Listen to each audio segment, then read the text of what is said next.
과학기자와 함께 전 세계 도시 속에 숨겨진 과학 문화유산을 알아보는 코너입니다. 과학도시 최소라 기자와 함께합니다. 어서 오세요. 안녕하세요. 네, 오늘은 어떤 도시로 떠나볼까요? 네, 오늘의 과학도시는 중동의 덥고 건조한 지역에 있는 곳인데요. 자원이 전혀 나지 않는 척박한 환경임에도 불구하고 성공적인 기술 창업이 이어지고 있는 곳입니다. 준비된 영상 보시고 어디인지 감 잡아보시겠습니다.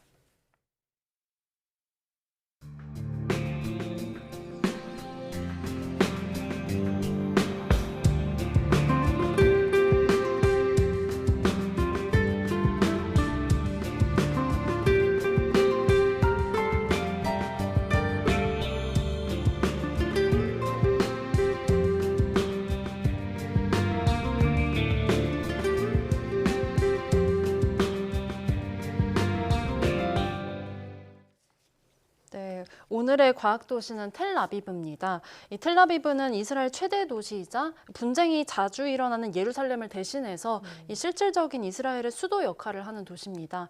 이스라엘은 국토의 면적이 한국의 5분의 1 수준에 불과한데요. 80%가 사막이어서 거의 다 대도시의 인구가 집중이 돼 있습니다. 때문에 지중해 연안에 위치해 있고 또 예루살렘보다는 상대적으로 좀 더 안전한 텔아비브에 이스라엘 인구가 6명 중 1명꼴로 살고 있다고 집계됐습니다. 하지만 최근에는 이 전쟁 때문에 텔아비브에도 로켓이 떨어지고 폭발이 일어난다는 소식이 전해지고 있듯이 마냥 안전한 곳만은 아닙니다. 네, 사실 이스라엘은 요즘에 전쟁 소식밖에 접하지 못했는데 오늘은 과학에 주목해 보는 건데요. 자, 이렇게 척박한 환경의 도시가 과학 도시로 선정된 이유는 뭘까요? 네, 이렇게 녹록지 않은 환경에서도 이스라엘이 이 전 세계 과학계와 산업계에 미치는 영향력이 어마어마하거든요. 이 그 중심에 텔아비브가 있다고 보고 오늘의 과학도시로 텔아비브를 선정했습니다. 네. 먼저 이스라엘이 과학계와 산업계에 어떤 성과를 내고 있는지 짚어보고 넘어갈 텐데요. 예. 이스라엘은 앞서 말씀드린 것처럼 정말 좁은 국토에도 불구하고 이 아마존과 페이스북 등 세계 100대 IT 기업의 75%가 여기 연구개발 센터를 두고 있습니다. 네. 또 매년 1000여 개에 육박하는 창업이 이뤄지고 있고요. 또 누적 스타트업 수는 9천여 개입니다. 예. 1인당 이 스타트업 창업 수가 세계 1위인 스타트업의 요람으로도 불립니다.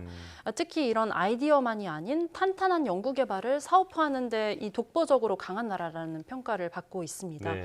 이 스타트업이 생존율이 굉장히 높고 또 글로벌 진출 비율도 높다는 평가를 받습니다. 미국 나스닥에 상장된 기업 수가 90여 개인데 이거는 미국과 중국에 이어서 세계 3위 수준입니다.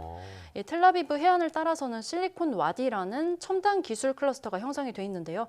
여기가 이 미국 실리콘밸리에 못지않은 명성을 가지고 있기도 합니다. 그렇군요. 네, 그 방금 미 나스닥에 상장된 기업 수가 미국과 중국에 이어 3위라고 하셨는데요. 이게 보면 국토 면적이나 좀 인구수에 비해서 굉장히 뛰어난 성과다 이렇게 볼 수 있을 것 같은데 이렇게 될 수 있었던 비결도 있을까요?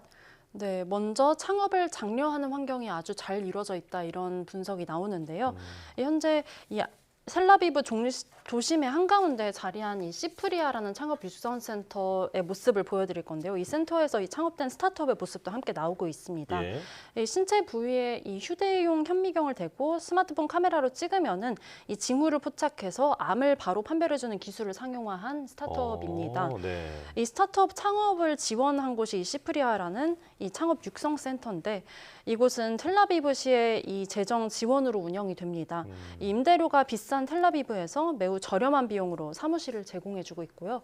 또 다른 스타트업들과 교류할 수 있는 환경도 조성해줄 뿐 아니라 이 스타트업의 투자를 알선해주는 등 이 스타트업 창업 초기에 필요한 서비스를 무료로 제공하고 있습니다. 이런 시프리아 센터의 지원을 받은 스타트업이 무려 70% 정도가 사업에 성공적으로 안착한 것으로 나타났습니다.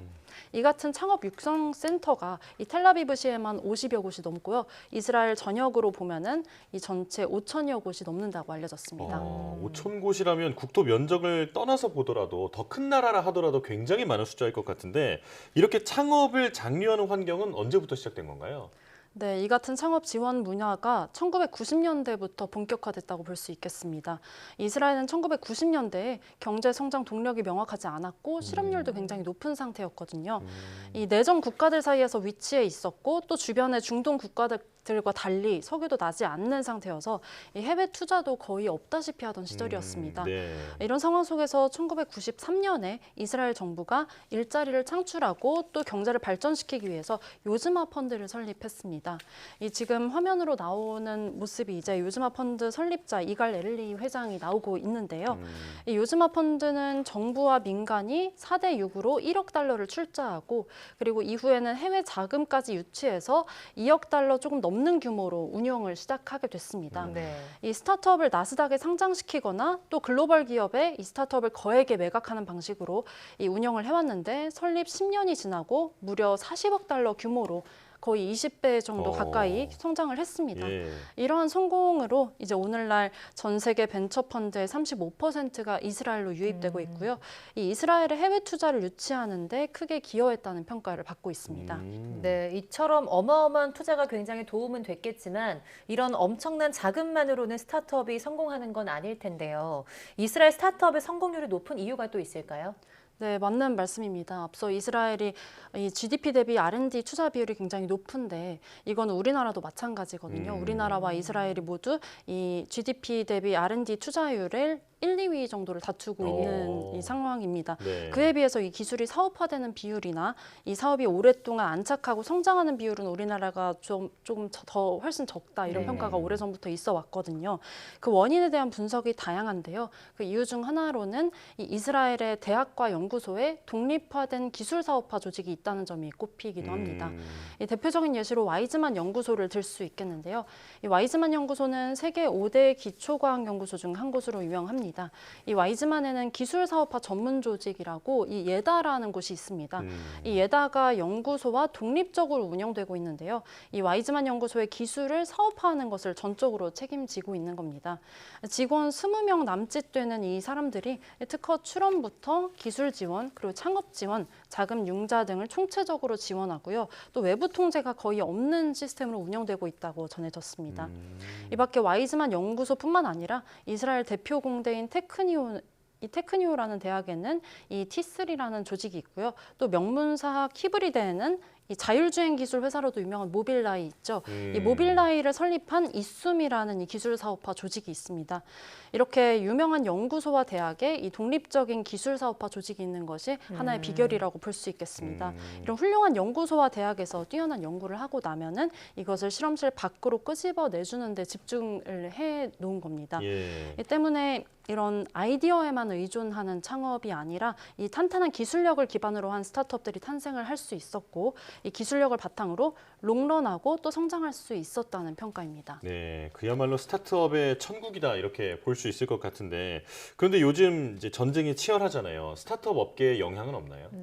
네, 이 영향이 물론 있습니다. 이스라엘 스타트업의 종사자 15%가 이 전쟁의 예비역 소집을 통보받은 것으로 조사가 됐습니다. 네. 이 소집된 인력이 36만 명인데 이건 이스라엘 전체 인구의 4%에 불과하지만 이 연령대가 낮은 스타트업의 특성상 더 많은 사람들이 소집된 겁니다.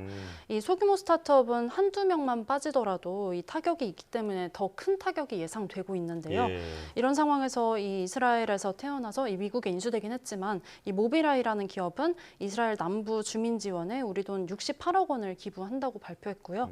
이스라엘의 핀테크 기업들이 전 세계 테러 조직으로 총금되는 자금을 차단하는 등 이런 기술 지원도 더해주고 있습니다.